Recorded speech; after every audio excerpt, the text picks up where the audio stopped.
Jalen Hurts versus Tua Tagovailoa. Who has the greatest upside? Everybody says it's Tua because of how good he came in. Well, it's possible that he could be almost tapped out. Do I know that? No. Do I think that? I'm not sure. But there's a reason he is the passer he is at 18 years old. And I'm going to divulge that reason in a moment. Now, as an 18-year-old, if he doesn't get any better as a passer, any more accurate, he still is good enough to win a Heisman if he's surrounded with the right pieces. So hear me say that. But that doesn't mean that he has the greatest upside. In other words, if you take a measurement today, it doesn't mean that Tua will get more, his game will improve more than what Jalen's game can improve. By the way, we must redefine quarterback from what we traditionally know. Stop trying to fit Jalen into the traditional passing category and don't give him credit for the other 1,000 yards he brought to the offense that Tua may not bring to the offense. If you ask yourself, if you had these two guys and you needed 4,000 yards of offense from your quarterback, who's more likely to get it? Jalen or Tua?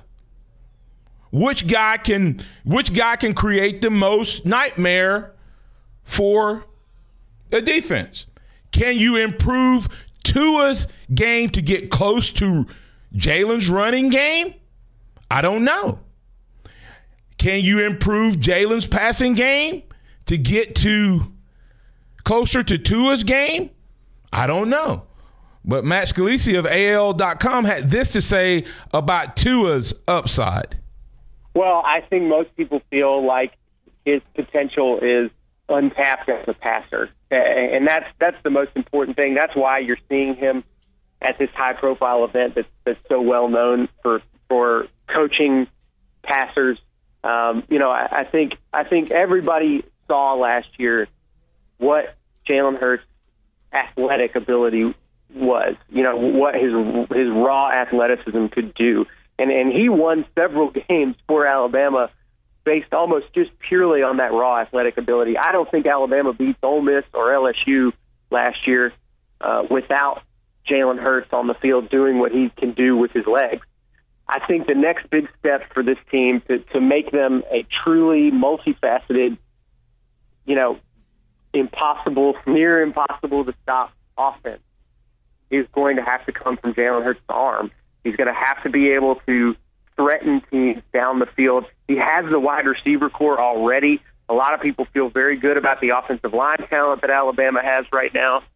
I think the next step for this Alabama team going forward is we know they can play defense. We know they can run the ball. We know Jalen Hurts can make things happen with his legs.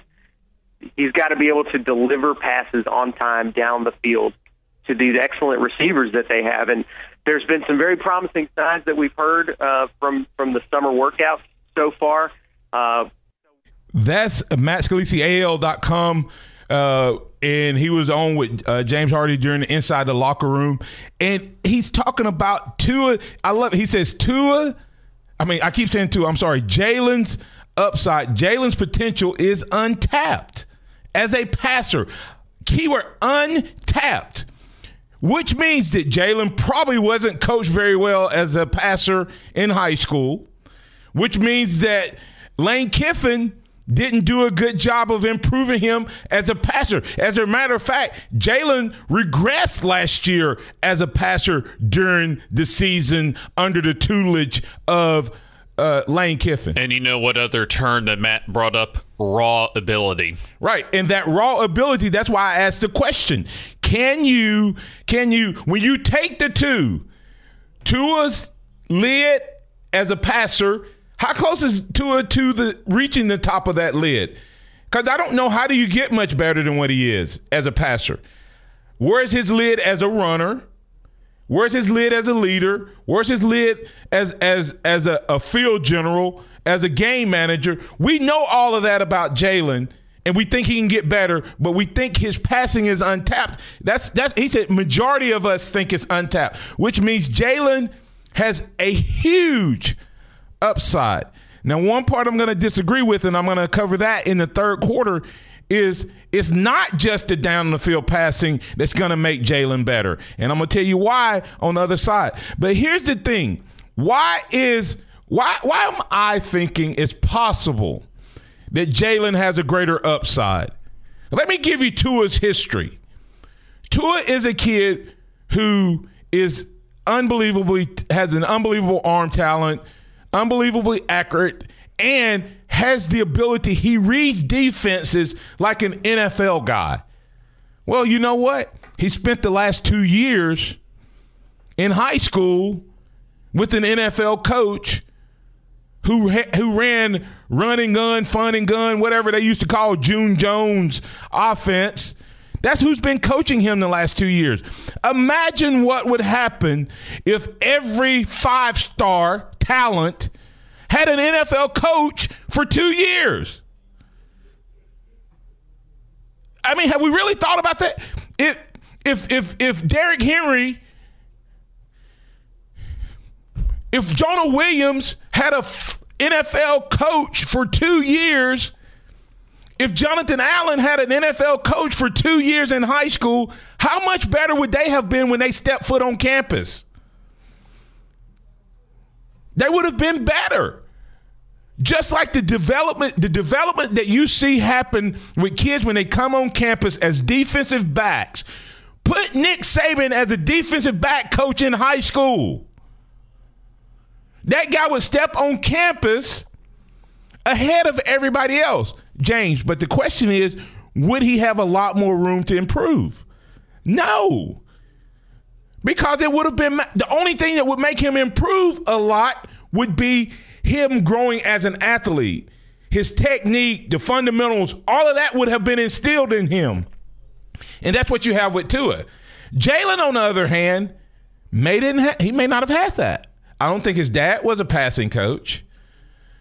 I don't think Lane did a good job with him. Lane kind of deferred stuff like that to the GAs.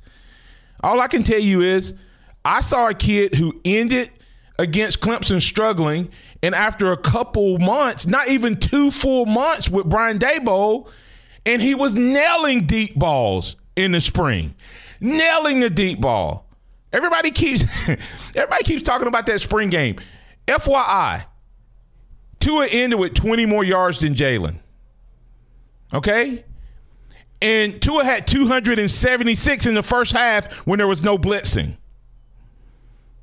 So that gives him, 30 or 40 in the second half? Jalen played better against the pressure against the first team, against the blitzes in the first. When they came up and blitzed and they left one-on-one coverage, Jalen hit Foster. I mean, go ahead. And Martin, what type of defenses are we going to see even, let's say, from Colorado State when you get into a regular season game? You're not going to see a vanilla defense from every team that you play on the schedule. Not at all. You're going to see what you saw in the second half. Now, I don't want anyone here to hear me saying that Tua is not a good quarterback. I'm not talking about good quarterback. I'm saying which guy, when you look at their talent and their skill set, has the greatest opportunity to improve. How much better can Tua get as a passer? I don't know that he can get a lot better as a passer because he's elite. I mean, we've seen that he can pass the ball. How much better can he get as a runner? Can his running improve? Well, we know that Jalen's a great runner. How much better can he get as a passer? Well, undoubtedly he's gotten a lot better. We saw it in the spring game in one area, in the deep ball. Still had some decision-making and things that we were worried about. Coming back on the other side, once again, I'm trying not to be biased here. I'm going to let someone else who works with elite quarterbacks and quarterbacks from all over the country, and I'm going to let him give his opinion of how good Jalen Hurts is, or where Jalen Hurts has improved to in terms of his skill set and his passing. And this is coming from him looking at a bunch of guys who are elite. And he had some really amazing things to say about where he ranks Jalen Hurts. So that coming back on the other side right here on the Blitz. Tua versus Jalen conversation. Who has the greatest upside? Well, you're probably picking up that I'm leaning heavily toward Jalen having an upside that may be greater than Tua. Don't mean that he'll become a better passer than Tua, but I'm not looking for a passer. I'm looking for a quarterback. And as a quarterback, I think that Jalen has more room to improve as a passer than Tua has to improve as a runner. If Jalen was correct in his assessment from the Manning Passing Academy that they're going to do some of the things that New England does, and they're going to mix in some of that those dual threat principles, then you're going to need a quarterback that can pass effectively and efficiently, as well as one who can run. So when I look at it, I told you Tua came to college with 2 years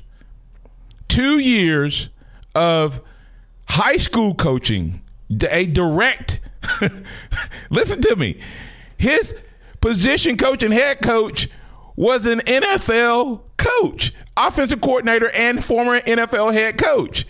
That's unbelievable training, not to mention all of the training and input he got from the elite camp, the Trent Dilfers of the world. So is his upside greater? We had David Morris who had some thoughts on it, but before we get to that, David Morris of Quarterback Country had some thoughts, but before he gets to that, let's see if we can bring in Carlton from Baltimore. Carlton, welcome into the Blitz. What's on your mind, man? Hey, Martin. Hey, now. Good to talk to you. We sometimes talk on Twitter on Bama MD. Yeah. What's up, man? But just wanted to say my take on Jalen is a little bit different. I think in your poll question, I think people don't understand what upside means. Yeah. And I think, if you judge it by where they are today, you may have to pick Tua. But if you look at upside with the definition of what it means, I think you're right. I think that's Jalen. And my take on Jalen is that I saw him as a very young and coachable individual, right? Because my son plays sports and he's very coachable, and I saw a lot of that in Jalen last year. Yes. But as an athlete, a coach wants a player to be coachable, but also to be instinctual. Yes. Right. And I think some of the times last year he wasn't being instinctual when things were there. He wouldn't throw the ball. Right.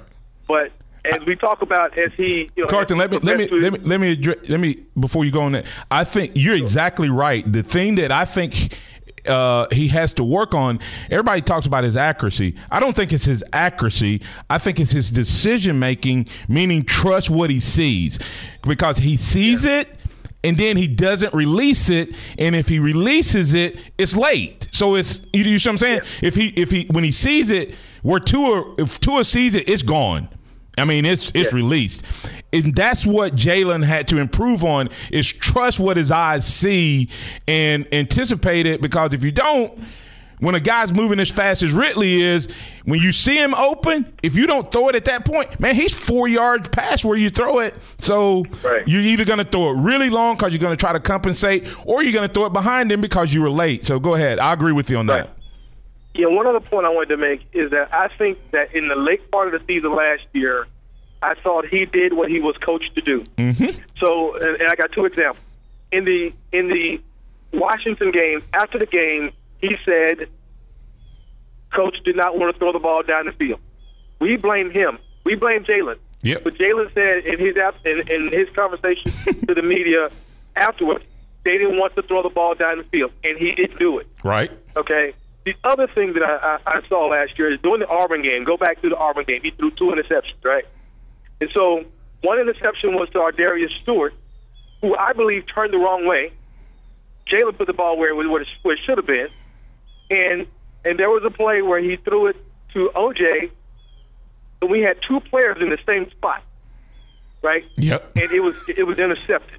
Yep. He was throwing to OJ, but the Auburn guy intercepted it. Was covering it. But OJ fell, right? Yeah. But why do we have two players in the same spot? Yeah, because somebody ran the route wrong. See, I mean, but we blame Jalen for that. Hey, I think those were two mistakes that weren't his. Watch this, Carlton. The other thing is, every time Jalen rolled out the last 3-4 games of the year, what did he do? He either ran out of bounds or he threw it out of bounds, right? Yep. And what did he do on that last drive when he did the exact thing he had done the last 4 or 5 games? He rolls out to the right. He knows he has to throw the ball because now the team, instead of saying don't lose it, the coach has said go win it. He makes a cross-the-body throw to Ardarius Stewart. Now, all season when he rolled out like that, especially the last 4 games, what did he do with it? He just chunked it or ran it. But he knew that wasn't an option because his team he had to move the ball. And he throws it back across his body, makes a great throw. Ardarius makes a great catch, and it gives us an opportunity to get that next first down. So you're nailing it. You're right on with what you're saying. Any other thoughts, man? No, I just hate to hear people bash him because he was 18 years old last year, and he wasn't coached. It was obvious during the season he wasn't coached. Hey, let me ask you this. But let me just make this one more point. Go ahead. If he gets his passing, right, and if he gets his confidence, he could be the best quarterback Bama's ever seen. I agree. Because he brings skills no one has had, besides Blake Sims, who didn't get coached. Right.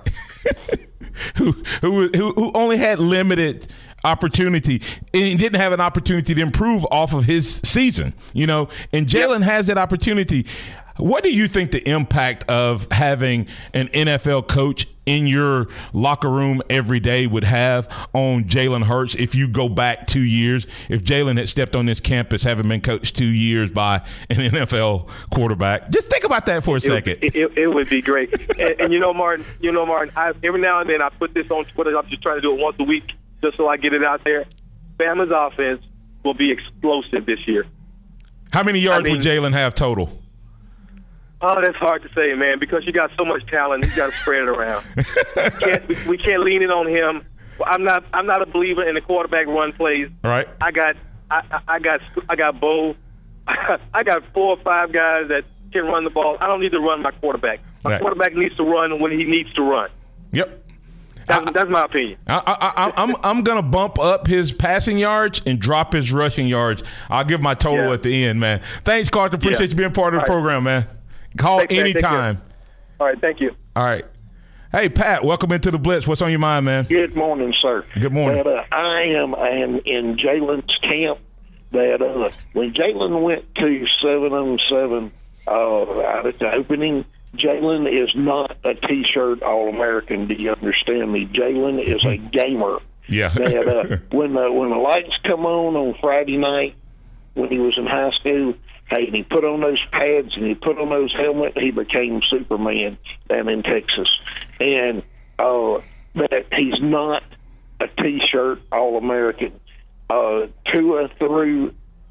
I disagree that he threw against air. I really liked the defense that he played against. I think we have really great players at all positions, and maybe they may not be quite as strong. You talking about in the A-Day? Right. Well, here's the thing, though. He was going against the second team, and Tua is a first-team talent, okay? Yeah.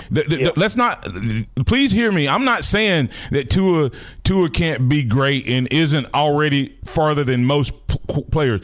Tua is a first-team talent, okay? So he was playing against the second team D that was asked to be vanilla. That's what I'm talking about. Yeah. Let's go back to the time prior to when you were in high school. They didn't even let freshmen play in the SEC. Right. And so you look at this is the SEC. The speed of the game is unreal. Right. I really think that the game is slowing down for Jalen. Yep. And by slowing down, that he's starting to see more about what he needs to do and making these decisions. I mean, because we're talking about decisions that have to be made in a fraction of a second. Yeah. Fraction. Absolutely. And so I really think they actually are made before the play. Exactly. That's why Tua is so good. He actually knows where he's going with the ball before the snap, but he's been coached up to that level, and I think Daboll is doing that with Tua, and I think that's what – I mean, with Jalen, and that's what was evident as we heard rumors coming out from down at the Manning passing camp. Go ahead. But also, though, he can't – I mean, you can't necessarily make it before you might have an idea about where you're going with it. Well, but that's develop as you go. That's why your read and that read option kind of a thing that we're going to be doing some of. That you got to be able to know when you tuck the damn ball and run it. Hey, Pat, but actually, see, people say you can't make the decision before you snap the ball. Actually, you do. Actually, Tom Brady makes the decision. Peyton Manning makes the decision. Tua makes the decision. If it's not there, he changes the decision. In other words, you pre-read it. That's why Tua lets it go so fast, man. By the time he hits that third step, he's already letting it go. You watch him, see him, and if it's covered, he recocks. Okay. So, one more thing before I go is how do you get both of these quarterbacks? Because my goodness, when you have a quarterback that runs the ball, either one of them, hey, you're one play away from no quarterback. Oh, you're one play from even if they stand in the pocket. I understand that, but how do you get both of them some playing time to where that you got? I mean, where everybody's happy. I'm just hoping that we can get when we get up in the game 4 touchdowns. I don't think it's going to be when we get up. I think they're going to go into the season with a plan to play Tua. In just like you send in running backs. I think they're going to put in not a package. I think it's going to be a 2-quarterback system, not equal system, but there's no way Nick Saban gets into the LSU game or the Auburn game and Jalen has been healthy all year and Tua has played either mop-up duties or no duties and they're undefeated and Saban is dependent on a freshman who's never played in a crunch situation. I just think that they're going to play him early to get him some experience so that he's ready because see, here's the thing. Jalen doesn't have to get hurt like out for the season. Jalen just has to get hit one time on his arm and can't play the next play. He may be totally okay. What do? Do you send Mac Jones in to burn his red shirt, or do you send Tua in? And that could happen at the first game or the last game, and I just don't think Nick Saban, if I know him, will get to that point, Pat, and have a national championship, SEC championship, national championship potentially on the line, and then go, we didn't prepare for Jalen possibly getting hurt, because it's a possibility. There's a high probability that we won't have the same luck we had last year with Jalen not getting hurt at all. Thanks, Pat. Appreciate it, man. Have a great day. You too. All right, bye-bye. Hey, listen, we got David Morris coming up. He had some powerful things to say about Jalen, what he felt about Jalen. I'm going to give you that, and then I'm going to wrap up this Jalen versus Tua upside. Carlton from Baltimore was right on in his assessment. You have to understand what upside is. What is the upside? I think Jalen has combined potential to be the best quarterback Alabama's ever had. We'll have what David Morris had to say from quarterback country on the other side. Going to continue that conversation and going to have to carry over a little bit to tomorrow.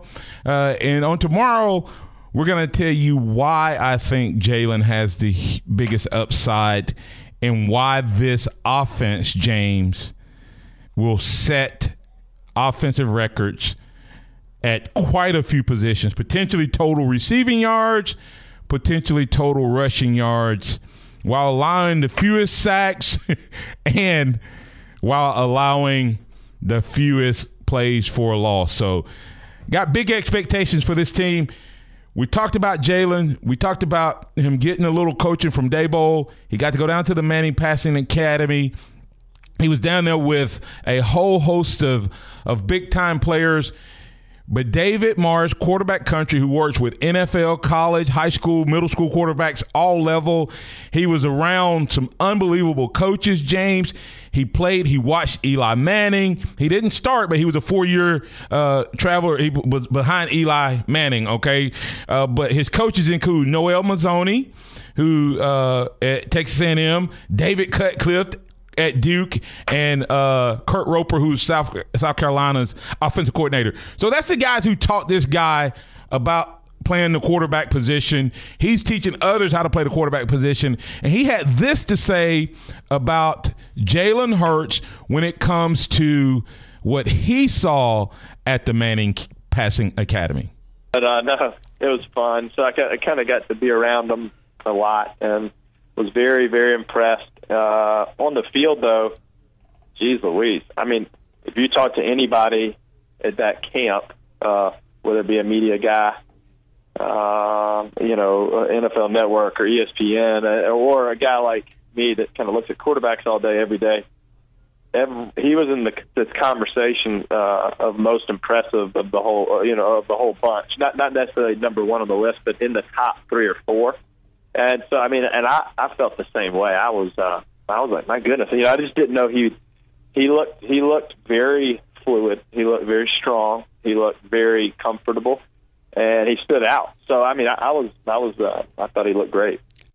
That is David Morris, who joined Ryan Fowler The Game, which airs from 2 to 6 right here on Tide 102.9, talking about Jalen Hurts.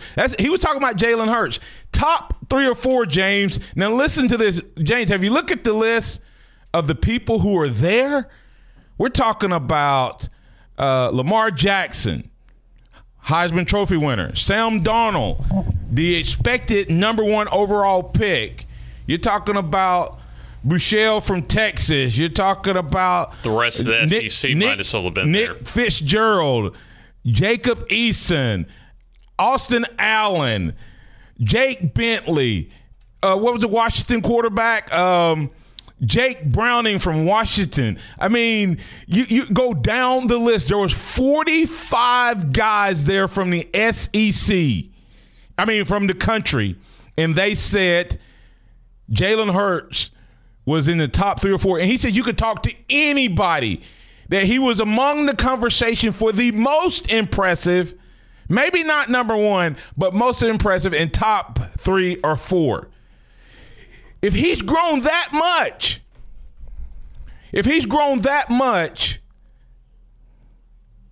in his little time, James, listeners, in the little bit of time that he's had professional coaching, Dabo, and now the Mannings, if he's grown that much in that period of time, what will happen after he gets through a season? Because he had to learn in front of all of us. He had never been around other elite quarterbacks. No one could help him say, hey, fix this, do this. He's getting that now, and he's getting conversation and raves about being in the top 3 or 4 of the nation's top quarterbacks. Will that translate? I don't know. But I'm going to tell you other reasons why Jalen Hurts, he's a starter, and why he will be one of the elite quarterbacks in the country. Not passer necessarily, but overall, why his yard total is going to go up. We're going to have that conversation and more. I'm going to give you a few words. Tight end utilization, running back utilization, and loaded box.